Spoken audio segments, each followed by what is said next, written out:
Asal-usul dan persebaran nenek moyang bangsa Indonesia. Proto Melayu. Proto Melayu diyakini sebagai nenek moyang orang yang Melayu Polinesia yang sebesar dari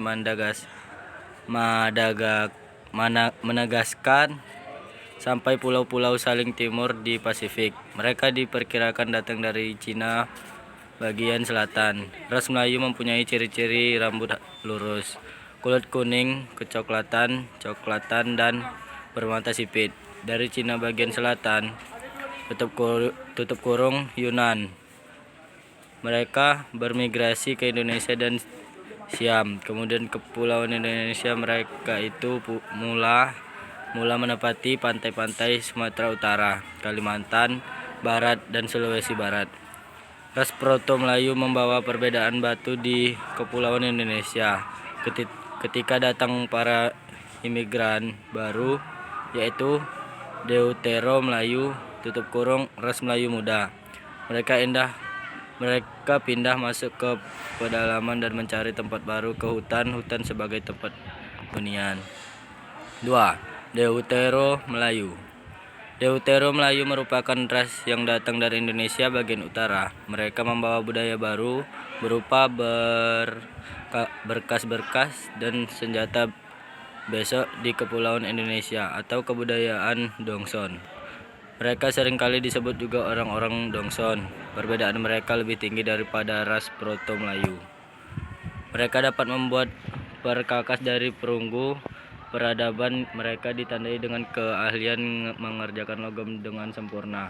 Perpindahan mereka ke kepulauan Indonesia dapat dilihat dari rute persebaran alat-alat yang mereka tinggalkan di beberapa kepulauan di Indonesia, yaitu berupa kapak persegi panjang. Peradaban ini dapat dijumpai di Malaka, Sumatera, dan Kalimantan, Filipina, Sulawesi, Jawa, dan Nusa Tenggara Timur. Dalam bidang pengolahan tanah, mereka mempunyai kemampuan untuk membuat irigasi pada tanah-tanah pertanian yang berasal mereka ciptakan dengan membabat hutan terlebih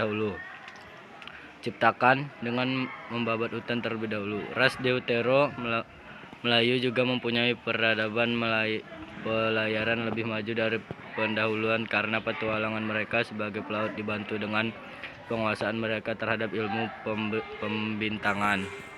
Perpindahan ras Deutero Melayu juga menggunakan jalur pelayaran laut. Sebagai dari ras Deutero Melayu ada yang mencapai kepulauan Jepang, bahkan kelak ada yang hingga sampai Madagaskar. Kedatangan ras Deutero Melayu di kepulauan Indonesia makin lama semakin banyak. Mereka pun kemudian berpindah mencari tempat baru ke hutan-hutan sebagai tempat huni baru. Pada akhirnya Proto dan Deutero Melayu membaur dan selanjutnya menjadi produk di kepulauan Indonesia. Pada masa selanjutnya mereka sulit untuk dibedakan. Proto Melayu meliputi penduduk di Gayo dan Alas di Sumatera bagian utara, serta Toraja di Sulawesi. Sumatera itu semua penduduk di kepulauan Indonesia, kecuali penduduk Papua dan tinggal di sekitar pulau-pulau Papua adalah ras Deutero Melayu. 3. Melanesoid. Ras lain yang dapat di kepulauan Indonesia adalah ras Melanesoid. Mereka tersebar di lautan Pasifik di pulau-pulau letaknya setelah Timur Irian dan benua Australia. Di kepulauan Indonesia mereka tinggal di Papua Barat, Ambon, Maluku Utara, dan Nusa Tenggara Timur. Bersama dengan Papua Nugini dan Bismarck, Solomon, New Caledonia, dan Fiji, Vanuatu, mereka tergolong rampun Melanesoid. Pada mulanya kedatangan bangsa Melanesoid di kepulauan Indonesia berawal saat zaman es terakhir, yaitu tahun 70.000 SM. Pada saat itu kepulauan Indonesia belum berpenghuni. Ketika suhu turun hingga mencapai kedinginan maksimal, air laut menjadi beku. Permukaan laut menjadi lebih rendah 100 m dibandingkan permukaan saat ini. Pada saat itulah muncul pulau-pulau baru. Adanya pulau-pulau itu memudahkan makhluk hidup berpindah dari Asia menuju kawasan Oseania. Bangsa Melanesoid melakukan perpindahan ke timur hingga ke Papua, selanjutnya ke benua Australia yang sebelumnya merupakan satu kepulauan yang terhubung dengan Papua.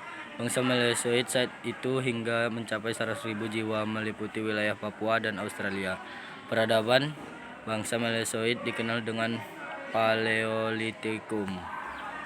Pada saat masa es terakhir pada air laut mulai naik lagi pada tahun 5000 SM, kepulauan Papua dan benua Australia terpisah seperti yang dapat kita lihat saat ini. Pada saat ini jumlah penduduk mencapai 0,25 juta dan pada tahun 500 mm mencapai 0,5 juta jiwa. Sekian dari saya, terima kasih. Cuma 5 menit, Cok. Nggak apa-apa.